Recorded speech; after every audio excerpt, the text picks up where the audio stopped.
Assalamualaikum warahmatullahi wabarakatuh. Hai, nama saya Sofina Effendi. Saya dari kelas Tadris IPA 3B Fakultas Tarbiyah dan Keguruan UIN Sultan Syarif Qasih, Riau. Assalamualaikum warahmatullahi wabarakatuh.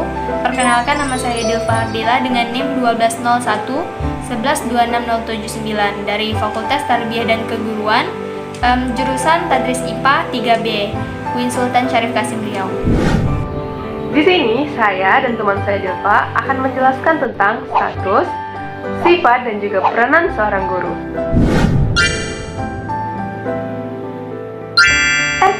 Nanti dulu, sebelum lanjut ke videonya, siapkan alat tulis dan cari posisi ternyaman agar kamu fokus.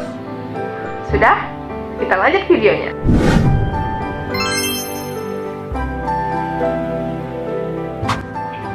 Seorang guru dijadikan sebagai tumpuan dan juga kepercayaan yang sangat besar dalam mengubah dan membentuk kualitas peserta didik. Di dalam dirinya ada dua sifat yang tidak bisa dipisahkan, yaitu mengajar dan juga mendidik.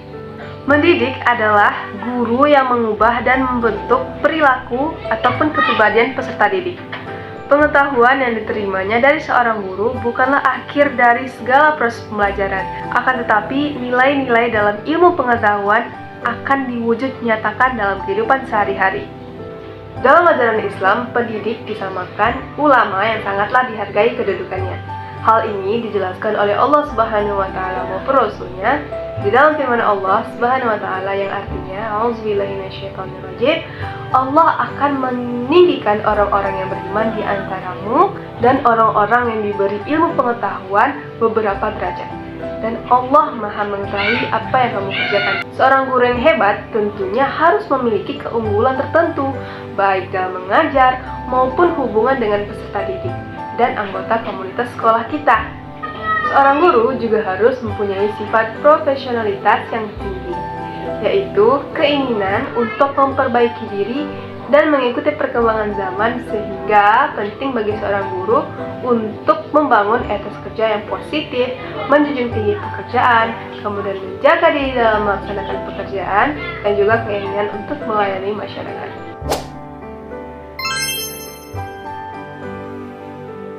Baik, tadi sudah kita dengarkan penjelasan dari Sofina Effendi mengenai status profesi guru. Nah, kemudian saya akan menjelaskan tentang sifat-sifat guru. Nah, bagaimana sih sifat-sifat guru yang baik itu? Nah, yang pertama ada ramah. Kita harus ramah kepada setiap peserta didik. Nah, contohnya seperti apa? Kita itu merespon ketika disapa dan murah senyum. Bagaimana jika peserta didik melihat wajah gurunya itu murung, maka dia tidak akan berani menyapa, bukan? Nah, itulah peran bagi guru untuk menciptakan lingkungan dengan nyaman. Nah, yang kedua, tidak pernah membiarkan ucapan siswa atau rekannya itu mengarah kepada penghinaan atau bahkan membuat lelucon yang berbau etnis atau mohon maaf seks secara menyakitkan.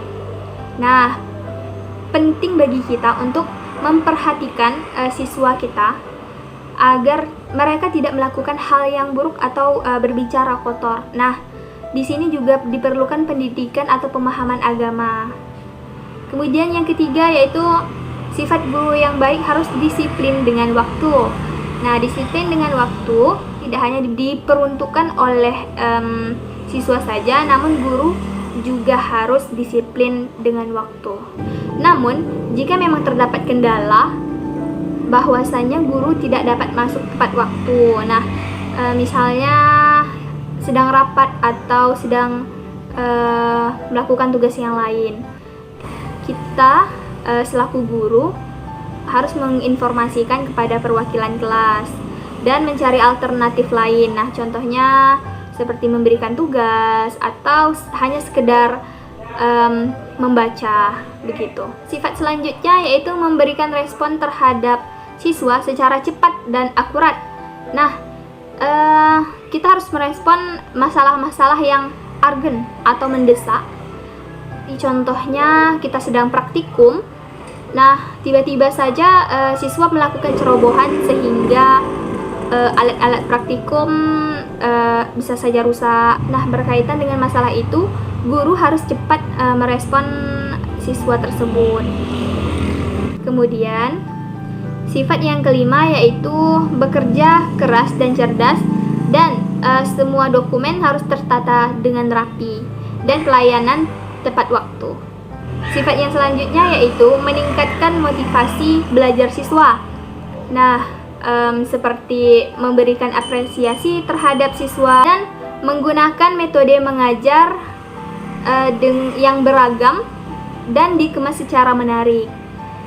Nah, sifat yang terakhir yaitu melakukan penilaian terhadap siswa dan mencari solusinya. Nah, misalnya ada siswa yang kesulitan dalam belajar, kita harus memberikan penilaian terhadap siswa tersebut dan mencari solusinya agar dia bisa menerima pelajaran dengan baik. Seperti itu. Ya, kemudian kualitas guru yang diduga kuat untuk berkontribusi paling sukses bagi karir mengajar guru. Yang pertama itu guru yang sukses memiliki harapan tinggi secara terus-menerus. Hal ini juga dibarengi dengan usaha dan doa. Nah, yang kedua, anggun dan selalu mencerminkan sebagai seorang pengayom. Kemudian yang ketiga, fleksibel dan sensitif tingkat tinggi. Artinya fleksibel di sini yaitu cepat beradaptasi dengan lingkungannya. Yang keempat, memiliki rasa ingin tahu, percaya diri dan berkembang. Kemudian yang kelima, senang belajar dan menjalani kehidupan. Nah, itulah tadi 5 poin kualitas guru yang sukses bagi karir seorang guru. Baiklah, kita masuk materi selanjutnya, yakni peran dan tugas seorang guru. Peranan guru yang pertama adalah sebagai pengajar, yaitu orang yang mengajarkan suatu ilmu pengetahuan kepada anak didiknya. Kegiatan belajar peserta didik yang dipengaruhi oleh berbagai faktor, diantaranya motivasi, kematangan antara hubungan peserta didik dengan gurunya, kemudian tingkat kebebasan, rasa aman, juga keterampilan guru dalam berkomunikasi. Nah, jika faktor-faktor tersebut terpenuhi, maka melalui pembelajaran peserta didik dapat belajar dengan baik. Yang kedua, sebagai pendidik, yaitu orang yang mendidik muridnya agar memiliki tingkah laku yang sesuai dengan norma-norma yang berlaku di masyarakat. Yang ketiga, sebagai pembimbing, yaitu orang yang mengarahkan muridnya agar tetap berada pada jalur yang tepat sesuai tujuan pendidikan. Yang keempat, sebagai motivator, yaitu orang yang memberikan motivasi dan semangat kepada muridnya dalam belajar. Kreativitas merupakan hal yang sangat penting dalam pembelajaran dan guru dituntut untuk mendemonstrasikan dan menunjukkan proses kreativitas tersebut. Yang kelima, ada sebagai teladan, yaitu orang yang memberikan contoh dan teladan yang baik kepada murid-muridnya. Yang keenam, sebagai administrator, yakni orang yang mencatat perkembangan para muridnya. Yang ketujuh adalah sebagai evaluator, orang yang melakukan evaluasi terhadap proses belajar anak didiknya. Kemudian yang terakhir adalah sebagai inspirator. Nah, ini adalah orang yang menginspirasi para muridnya sehingga memiliki suatu tujuan di masa depan. Materi selanjutnya akan dijelaskan oleh Dilpa. Selanjutnya kita akan membahas tentang karakteristik guru profesional. Nah, menurut Al-Quran, surat Al-Kahfi ayat 65, karakteristik guru profesional atau ideal itu yang pertama adalah ahli ibadah. Bagi seorang guru, terutama guru pendidikan Islam, kompetisi keagamaan akan menjadi ruh atau semangat bagi setiap aktivitasnya. Nah, menyadari posisinya sebagai abdun atau kompetensi religius, maka akan melahirkan karakter yang baik. Nah, diantaranya itu guru akan senantiasa melaksanakan sholat, akan selalu mendekatkan diri kepada Allah Subhanahu Wa Taala dalam setiap aktivitasnya, termasuk aktivitas dalam dunia kependidikan. Nah, kemudian guru akan selalu mendasari aktivitas keguruannya demi dan karena Allah, berarti dia ikhlas. Kemudian guru akan mengajarkan dan menjelaskan petunjuk atau nilai-nilai yang terkandung dalam Al-Quran dan hadis. Setelah itu guru akan selalu menampilkan sikap ihsan, yaitu merasa selalu diawasi oleh Allah Subhanahu Wa Taala. Karakteristik yang kedua yaitu rahmah atau kompetensi kepribadian. Nah, sebagaimana yang diajarkan oleh Rasulullah SAW bahwa beliau mengajarkan sahabat-sahabatnya banyak dengan keteladanan. Mendidik dengan keteladanan hanya efektif untuk aspek-aspek pendidikan yang bertujuan membentuk sikap dan keterampilan. Karakteristik yang ketiga yaitu ilm atau knowledge, pengetahuan. Pentingnya syarat berilmu ini adalah karena guru adalah orang yang bertanggung jawab dalam membimbing siswa untuk mencapai tujuan dari pendidikan itu sendiri. Karena sifat dari ilmu ini dinamis, selalu berkembang. Apalagi sekarang adalah zaman di mana ilmu pengetahuan dan teknologi berkembang dengan pesatnya.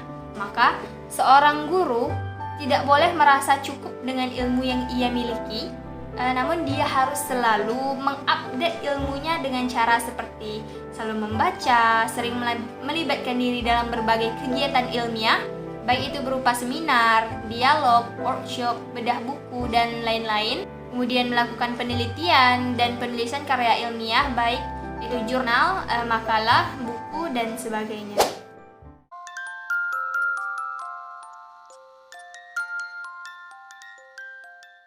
Nah, begitu tadi penjelasan tentang status, sifat, dan juga peranan seorang guru. Mudah-mudahan dari video ini dapat menambah wawasan dan pengetahuan kita sebagai calon-calon guru. Saya Sulfina dan teman saya Diva pamit undur diri. Assalamualaikum warahmatullahi wabarakatuh.